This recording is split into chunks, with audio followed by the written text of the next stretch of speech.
Halo semuanya, selamat datang. Hari ini kita bakal kupas tuntas salah satu cerita paling ikonik yang pernah ada. Sebuah kisah tentang ambisi, hukuman, dan yang paling penting, tentang kenapa kita semua jadi begitu beragam. Langsung aja kita mulai. Pernah kepikiran nggak sih, kenapa ya kita semua ini nggak ngomong pakai satu bahasa yang sama aja? Coba bayangin, di dunia ini ada lebih dari 7.000 bahasa loh. Gila kan? Gimana ceritanya bisa jadi sebanyak itu? Ternyata pertanyaan ini udah bikin banyak orang pusing dari ribuan tahun yang lalu. Nah, ada satu cerita kuno, semacam mitos asal-usul yang punya jawaban, dan jawabannya ini dramatis banget. Sebuah jawaban untuk semua misteri bahasa ini.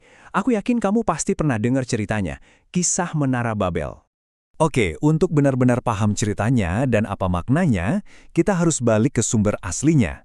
Yuk kita lihat gimana kisah ini diceritakan dalam kitab Kejadian. Jadi ceritanya tuh begini, awalnya semua manusia itu satu bangsa, satu bahasa. Terus mereka punya ambisi yang gede banget. Mereka bilang, yuk kita bangun kota, dan kita bangun menara yang puncaknya sampai ke langit. Tujuannya, biar nama mereka jadi besar. Nah, Tuhan ngelihat ini dan jadi khawatir. Kalau mereka bersatu kayak gini, apapun yang mereka mau, pasti bisa kejadian. Jadi langkah keempat, Tuhan turun tangan. Bahasanya dikacaukan, dibikin beda-beda, sampai mereka nggak saling ngerti lagi. Akhirnya, mereka disebar ke seluruh penjuru bumi, dan proyek raksasa itu, ya, terbengkalai begitu saja. Nah, ini dia nih, puncaknya. Kutipan dari kitab Kejadian ini benar-benar nunjukin momen intervensi ilahi itu. Jadi ini bukan kebetulan ya. Ini tindakan yang disengaja untuk memecah belah manusia yang dianggap, ya, terlalu sombong dan ambisius. Oke, sekarang kita coba lihat dari kacamata akademis ya.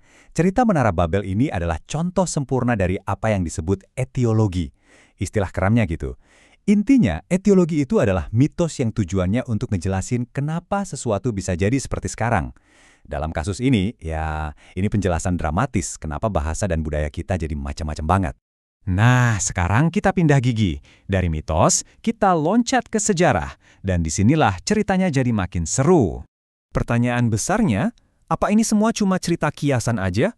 Cuma simbol? Atau jangan-jangan ada bangunan nyata yang jadi inspirasi di balik menara mitos ini?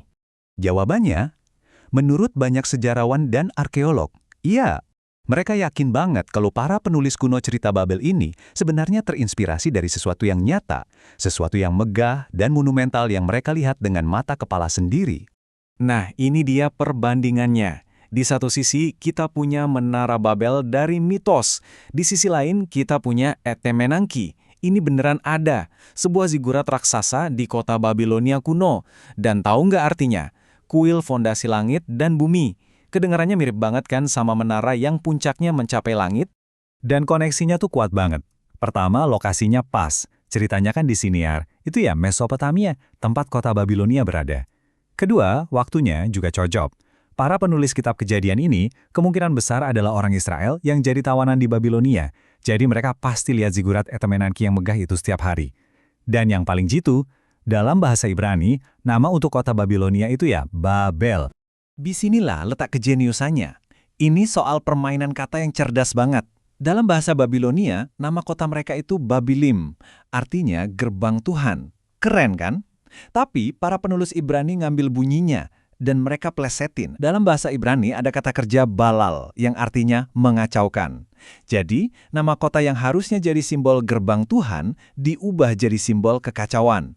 Ini semacam sindiran budaya yang pinter banget, yang disembunyiin di dalam sebuah cerita. Tapi ternyata, cerita kayak gini nggak cuma ada satu loh. Tema tentang manusia yang ambisius, yang nantang langit, itu ternyata muncul lagi dan lagi di berbagai budaya di seluruh dunia. Iya, ide tentang manusia yang sok jago melewati batas, terus dihukum sama kekuatan yang lebih besar karena kesombongannya, itu tema yang universal banget. Kayaknya ini cara kita dari dulu buat cerita tentang diri kita sendiri dan posisi kita di alam semesta ini. Contohnya nih, dari mitologi Yunani, para raksasa atau gigantes, mereka nggak bangun menara, tapi mereka numpuk gunung di atas gunung lain buat nyerang dewa-dewi di Olympus. Akhirnya, dihajar sama petirnya Zeus. Temanya sama kan? Skalanya aja yang beda. Kita pindah ke Meksiko kuno. Ada juga cerita tentang raksasa yang membangun piramida Agung Cholula supaya bisa selamat dari banjir besar. Dan tebak, lagi-lagi dewa-dewa turun tangan, hancurin bangunan mereka dan nyebarin mereka kemana-mana. Bahkan dari suku Tohono O'odham di Arizona, ada legenda tentang seorang pemimpin yang coba membangun sebuah rumah sampai ke surga. Hasilnya, sama aja, dihancurkan sama petir dari Roh Agung. Ini nunjukin betapa tema ini tuh benar-benar nancep di alam bawah sadar manusia dimanapun. Jadi, apa dong pelajaran yang bisa kita ambil dari semua ini? Apa sih arti kisah Babel buat kita sekarang? Apa ini cuma soal hukuman? Atau ada makna lain yang lebih dalam? Setiganya ada dua cara utama buat ngelihat cerita ini. Pandangan klasik ya, ini cerita peringatan soal kesombongan. Jangan macam-macam sama yang di atas. Tapi, ada juga pandangan modern yang lebih menarik. Menurut pandangan ini bukan soal hukuman, tapi soal asal-usul keragaman kita. Jadi, Babel itu bukan tragedi, tapi justru titik nol lahirnya berbagai macam budaya di dunia. Jadi jelas ya, Menara Babel ini lebih dari sekedar dongeng pengantar tidur. Ini narasi yang dalam dan berlapis-lapis. Ini cerita yang mengajak kita mikirin banyak hal. Tentang ambisi manusia, tentang gimana budaya kita yang beragam ini bisa lahir, tentang hubungan antara sejarah dan mitos, dan ya, pada akhirnya tentang pencarian kita buat nemuin tempat kita di alam semesta ini.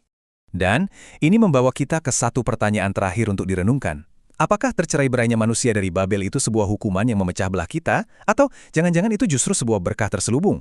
Momen yang melahirkan permadani budaya dan bahasa yang luar biasa kaya, yang membentuk kita sebagai manusia hari ini. Coba deh dipikirin. Terima kasih sudah menyimak.